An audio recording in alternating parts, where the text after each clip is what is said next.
ক্ষুদিরামের ১১৭তম প্রয়াণ দিবসে রক্তদান শিবির। আজ মহান বিপ্লবী ক্ষুদিরাম বসুর ১১৭তম প্রয়াণ দিবসে হলদিয়া শিলপুর শহরের জনক তমলুক লোকসভা কেন্দ্রের প্রথম সাংসদ সর্বাধিনায়ক বিপ্লবী স্বাধীনতা সংগ্রামী সতীশচন্দ্র সামন্ত চ্যারিটেবল ট্রাস্টের উদ্যোগে রক্তদান শিবির। প্রচণ্ড তাপপ্রবাহ চলছে। রক্তের প্রয়োজনে মুমূর্ষু রোগীদের রক্তের যোগান যোগাতেই বিভিন্ন স্বেচ্ছাসেবী সংগঠনের উদ্যোগে রক্তদান শিবির চলছে। আজ ১১ই আগস্ট বিপ্লবী ক্ষুদিরাম বসুর ১১৭তম প্রয়াণ দিবসে পশ্চিমবঙ্গ বিজ্ঞান মঞ্চের সহযোগিতায় রক্তদান শিবির অনুষ্ঠিত হয় সুতাহাটায়। এই রক্তদান শিবিরে প্রায় ৫০ জন যুবক যুবতী রক্তদান দিলেন। আজকের এই মহতী সভায় উপস্থিত ছিলেন মহিষাদল ভারত সেবাশ্রম সংঘ মহারাজ গৌতম মহারাজ, উপস্থিত ছিলেন লক্ষা হাই স্কুলের প্রধান শিক্ষক দেবাশিস পাহাড়ি, উপস্থিত ছিলেন বিশিষ্ট সমাজসেবী গৌরাঙ্গ কুইল্লা, পশ্চিমবঙ্গ বিজ্ঞান মঞ্চ সুতাহাটা নেতৃত্ব নকুল চন্দ্র খাঁটি, মীনাক্ষী মাইতি, উপস্থিত ছিলেন সতীশ সামন্ত চ্যারিটেবল সদস্যা। সংবাদ মাধ্যমের মুখোমুখি হলেন সতীশ সামন্ত চ্যারিটেবল ট্রাস্টের সভাপতি প্রদীপ বিজলি। তিনি বলেন, মুমূর্ষু রোগীদের জন্য আমরা এই রক্তদান শিবিরের আয়োজন করেছি। এই ট্রাস্টের প্রথম প্রয়াস, কিন্তু আমরা গত বছর থেকে বিভিন্ন সমাজসেবামূলক কাজে আমরা ব্রতী হয়েছি। আসন্ন দুর্গোৎসবে সতীশ সামন্ত চ্যারিটেবল ট্রাস্টের উদ্যোগে এবারে দ্বিতীয় বর্ষ দুর্গোৎসব অনুষ্ঠিত হবে। আজকের এই সভায় ক্ষুদিরামের আত্মবলিদান নিয়ে বিস্তারিত আলোচনা করেন লক্ষা হাই স্কুলের প্রধান শিক্ষক দেবাশিস পাহাড়ি প্রমুখ।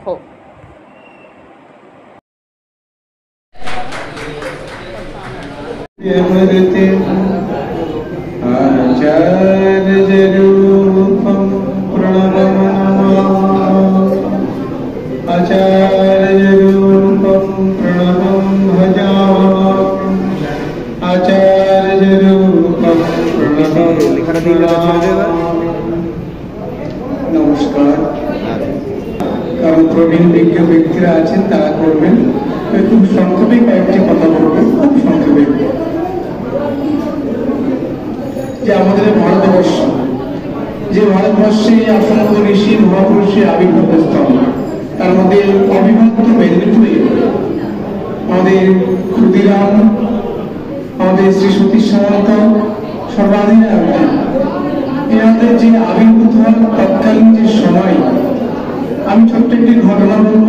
যখন ক্ষুদিরামের ফাঁসি হচ্ছে, সেই সময় এই ভারত শাস্ত্র সংঘের প্রতিষ্ঠাতা আচার্য স্বামী প্রণবানন্দ, তখন তিনি অবিভক্ত বাংলা নয়, অবিভক্ত ভারতবর্ষে পূর্ববঙ্গে বৃহত্তর ফরিদপুর ডিস্ট্রিক্টের বাজিতপুর একটি অজ গ্রাম, তিনি আগুন ব্যাকুল হয়ে ছটফট করছেন। তার বয়স তখন মাত্র ১৩ বছর। তিনি ছটফট করছেন, দেশ মাতৃকার একটি সন্তান আজ ফাঁসির দড়িতে ঝুলবে। তার যে কষ্ট, তার যে ব্যথা, তিনি তার অন্যান্য বন্ধুদেরকে বোঝাতে চেয়েছিলেন সেই সময়। পরবর্তীতে তিনি কি করলেন, বিভিন্ন স্বাধীনতা সংগ্রামী যারা বিপ্লবীদের নিয়ে তিনি সংগঠন করলেন। তার জন্য তাকে দুবার কারাবরণ করতে হয়েছিল, একবার ৩ মাস এবং একবার ২১ দিন তিনি জেলের মধ্যে ছিলেন, ফরিদপুর ষড়যন্ত্র মামলা। কিন্তু তার জন্য তার অনুপ্রেরণা ছিল ক্ষুদিরাম বসু। আমরা সতীশ সামন্তের কথা জানি, তার বিষয়ে আর নতুন করে বলবার কিছু নেই।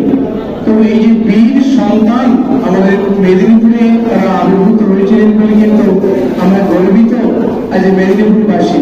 সেই সময় অবিভক্ত বঙ্গ, অবিভক্ত ভারতবর্ষের মধ্যে যে মেলবন্ধন ছিল, আজ কিন্তু সাম্প্রদায়িক হানাহানিতে সেগুলো আজ ভগ্নিত হতে চলেছে, সেগুলো আজ কিন্তু আর নেই। সেই সবগুলো, সেই মেলবন্ধন, সেই আত্মীয়তা আজ আর নেই। তার জন্য আমরাই দায়ী।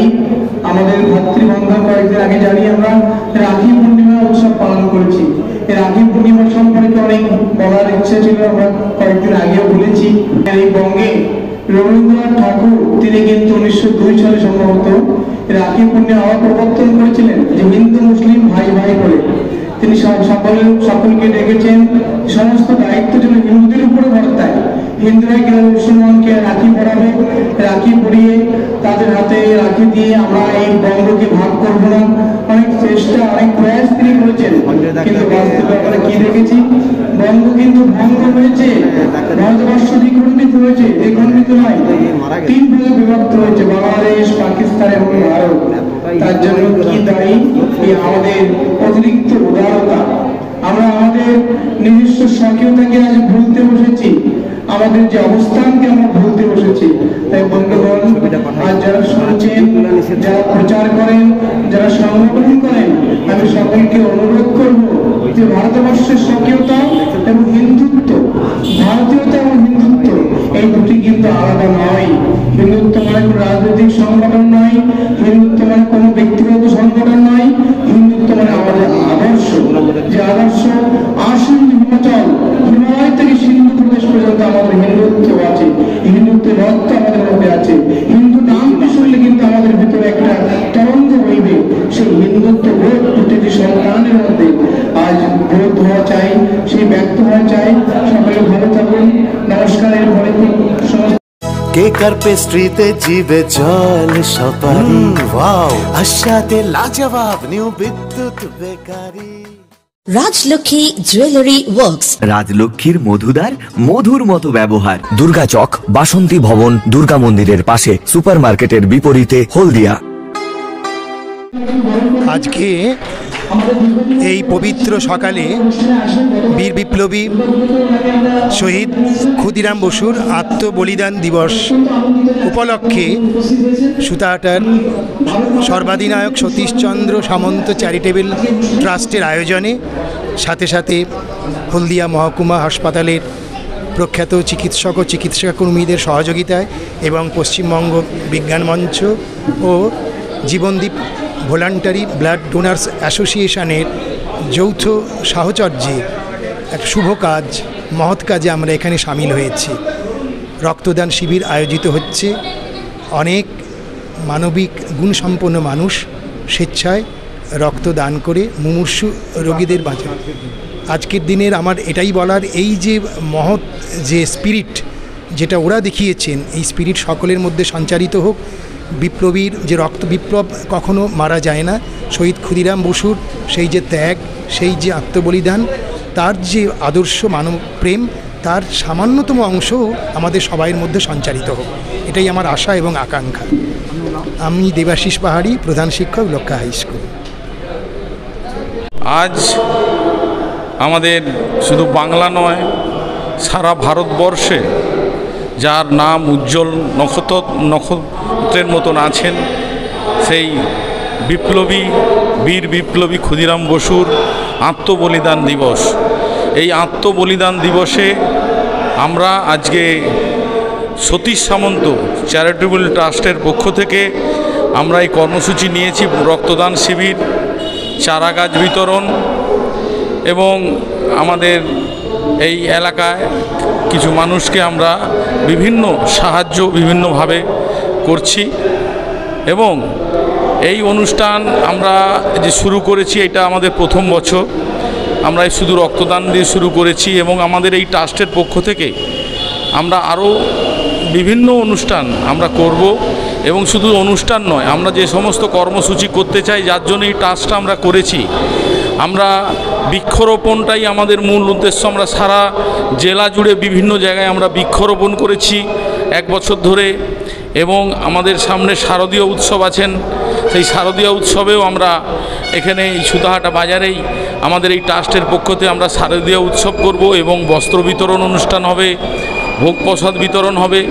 শুধু তাই নয়, আমরা এই ট্রাস্টের পক্ষ থেকে আমরা বিভিন্ন দুস্থ মানুষ গ্রামে গঞ্জে যারা আছে তাদের নিয়ে বিভিন্ন রকম কর্মসূচি এবং দুস্থ মানুষদের পাশে থাকার যে পরিকল্পনা আমাদের এই ট্রাস্টের, সেটাও আমরা ধীরে ধীরে আস্তে আস্তে এই ট্রাস্টের পক্ষ থেকে আমরা গ্রামে গঞ্জে শহরে চারিদিকে আমরা ছড়িয়ে দেব আমাদের এই ট্রাস্টের উদ্যোগ। আজকের দিনে এই বার্তা বলতে নতুন প্রজন্মের কাছে আজকে একটি শিক্ষণীয় বিষয়, যে আমাদের দেশের জন্যে লড়াই করেছেন, আমাদের গর্ব, আমরা যে মেদিনীপুরের সন্তান, আমাদের এই মেদিনীপুরেরই বিপ্লবী ক্ষুদিরাম বসু। এই মেদিনীপুর ইতিহাসের পাতা দিয়ে কোনো দিনই সরবে না। সেই মেদিনীপুর সম্বন্ধে আজকে নতুন প্রজন্মকে আরও বেশি করে জানতে হবে। এই মেদিনীপুরের জানার কোনো শেষ নেই।